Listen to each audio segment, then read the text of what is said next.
আসসালামু আলাইকুম। ডিএসকে টিভিতে সবাইকে স্বাগতম। যুক্ত আছি আমি শামসুল আলম। একদল খেয়ে পালিয়েছে, আরেক দল খাওয়ার জন্য প্রস্তুতি নিয়েছে। এমন একটা বক্তব্য ঘিরে ডক্টর মিজানুর রহমান আজহারীর যশোরের থেকে। তো এটা নিয়ে অনেক তোলপাড় সৃষ্টি হয়েছে। কি এমন কথা বললেন বা কারা এটা নিয়ে বিবৃত করতেছে যে একদল খাইছে বা আরেক দল খাওয়ার জন্য প্রস্তুতি নিচ্ছে বা রেডি হয়েছে, এমন একটা বক্তব্য ঘিরে অনলাইনে পুরাটাই বিব্রতিকর সৃষ্টি হয়ে গিয়েছে। তো চলুন আমরা বিস্তারিত এ বিষয়ে জানবো যে এটা কি এমন বক্তব্য, আর এটা নিয়ে কি আজহারি কেন এটা বললেন বা ওনার কি প্রেক্ষাপট ছিল। তো সেটা আমরা বিস্তারিত জানবো। চলুন এই ভিডিওতে। একদল খাইছে আরেক দল খাওয়ার জন্য রেডি হয়ে আছে। সম্প্রতি যশোরের একটি মহফিলে ডক্টর মিজানুর রহমান আজহারীর দেওয়া এই বক্তব্য ঘিরে তুমুল আলোচনা সমালোচনা রয়েছে রাজনীতির মহলে। আজহারীর এই বক্তব্যই খেপেছে বিএনপির সিনিয়র নেতারা। এটা তো বাংলাদেশের মানুষ আপনার কাছ থেকে আশা করে নাই। কেউ যদি বলতে চায় আমরা খাবার জন্য অপেক্ষায় রয়েছি, তারা বোকার স্বর্গে বাস করছে। ভাইরে রাজনীতি করবেন স্বনামে আসে, আড়াইলে আবদালি লেগে রাজনীতি করে। বছরের শুরুতেই যশোরের একটি মহফিলে জনপ্রিয় ইসলামী বক্তা ডক্টর মিজানুর রহমান আজহারী বলেছেন যে একদল খেয়েছে আরেক দল খাওয়ার জন্য রেডি হয়ে আছে। শুধু শাসকের হাত বদল হয়েছে, আমরা কিছু পাই নাই, ঠিক কিনা বলেন? শুধু ওনাদের দোষ দিয়ে কি লাভ? একদল খাইছে আরেক দল খাওয়ার জন্য রেডি হয়ে আছে। আজহারীর এই বক্তব্য কোনো দলের নাম না নিলেও বিএনপির অনেক নেতা তার এমন বক্তব্যের কড়া সমালোচনা শুরু করেন। তাদের দাবি, বিএনপিকে উদ্দেশ্য করে আজহারী এমন বক্তব্য করেছেন। একদল খেয়ে গিয়েছে, আরেক দল খাওয়ার জন্য নাকি বসে রয়েছে। তো আমি তাদের উদ্দেশ্যে বলতে চাই যে এই ধরনের মন্তব্য করে আমাদের যে ঐক্য সৃষ্টি হয়েছিল খুনি হাসিনার বিরুদ্ধে, সেই ঐক্যকে বিনষ্ট করলে সবশেষে গিয়ে দেশ এবং জনগণেরই ক্ষতি হবে। মিজানুর রহমান আজহারী তিনি টাকার বিনিময়ে তার বিভিন্ন অঞ্চলে গিয়ে তিনি ওয়াজ করেন, ভালো কথা, কিন্তু টাকার বিনিময়ে আপনি একটি দলকে হেয় প্রতিপন্ন করবেন, একটি দলের পক্ষে আপনি সাফাই গাবেন, এইটা তো বাংলাদেশের মানুষ আপনার কাছ থেকে আশা করে নাই। ইতিমধ্যে বিএনপির নেতা শামসুজ্জামান দুদু আজহারীর এই বক্তব্যের কড়া সমালোচনা করে এক আলোচনায় আজহারীকে রাজনীতিতে সুপ্রিয় হতে চাইলে তাকে জামাতে যোগ দেওয়ার পরামর্শ দেন।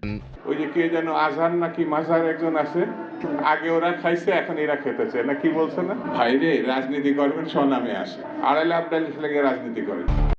এদিকে এবার বিএনপি নেতাদের সমালোচনা ঘিরে তৈরি হওয়া বিতর্কের স্পষ্ট ব্যাখ্যা দিলেন মিজানুর রহমান আজহারী। 11 জানুয়ারি রাতে সিলেটের এমসি কলেজের মাঠে অনুষ্ঠিত তাফসিরুল কোরআন মাহফিলে আজহারী বলেন, যশোরের এই বক্তব্য ছিল সাধারণ, এতে নির্দিষ্ট কোনো রাজনৈতিক দলের নাম উল্লেখ করা হয়নি। তবুও কিছু রাজনীতিবিদ বন্ধুরা নিজেদের গায়ে মেখে ক্ষুদ্র প্রতিক্রিয়া জানিয়েছেন।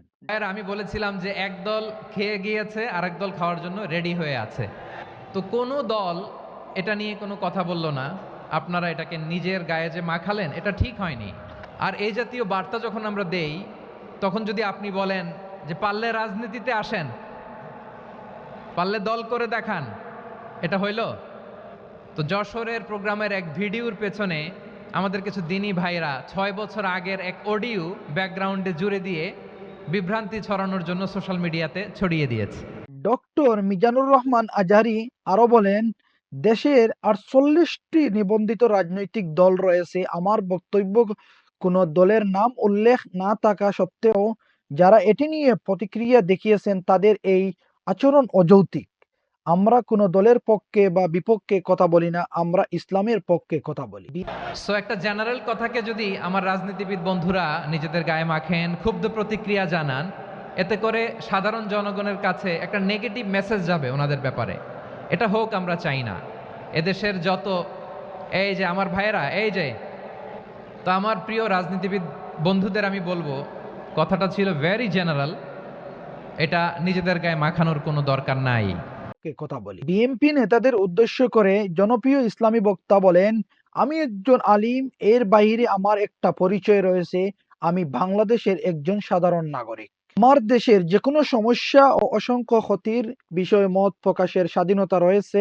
আপনারাই তো বাক স্বাধীনতার কথা বলেন। আপনারাই যদি আবার কোনো মন্তব্যের ব্যাপারে বলেন, রাজনীতিতে আসেন, এটা ঠিক হবে? ফ্রিডম অফ স্পিচের কথা বলেন, বাক স্বাধীনতার কথা বলেন।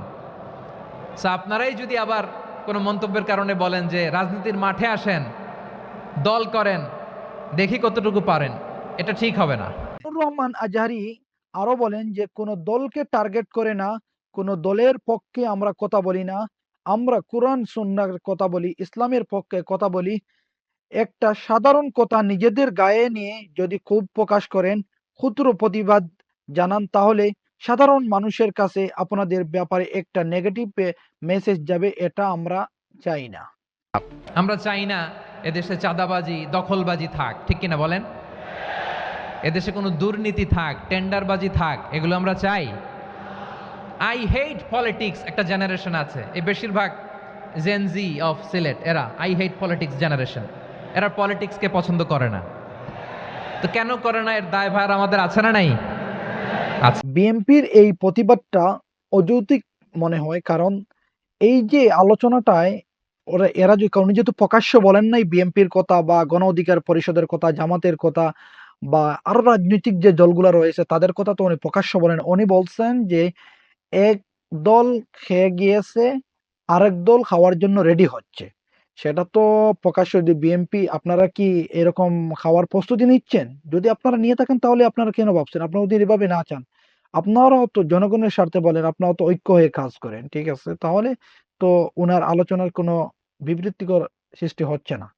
কারণ আপনারা তো আপনাদের মনে যদি থাকে মানুষের জনগণের স্বার্থে কাজ করবেন, তাহলে এটা নিয়ে তো কোনো চিন্তার বিষয় না। প্রতিবাদ করতেছেন, প্রতিবাদ করে তারাই যারা ভুলের দিকে যাচ্ছে। উনি যদি প্রকাশ্যে আপনাকে বলতেন আর উনি আপনারা জিজ্ঞাসা করতে পারেন কেন আপনারা এটা আমাদেরকে বললেন? আপনি, আমরা কি রেডি হয়েছি মানুষের কিছু খাওয়ার জন্য? আমরা তো মানুষের কাজের জন্যই রেডি হয়েছি। তো এটা অবশ্যই আপনারা কমেন্ট বক্সে জানাবেন এটা সঠিক কিনা সঠিক। তো অবশ্যই বিএনপির অনেক কিছু বোঝার বিষয় আছে, কারণ ইদানিং বিএনপির অনেক নেতাকর্মীরা অনেক বড় বড় ধরনের ভুল করে ফেলছেন, যেটা এই মুহূর্তে এটা কাম্য নয়। কারণ এটা একটা ব্যাড মেসেজ যাচ্ছে মানুষের কাছে অবশ্যই।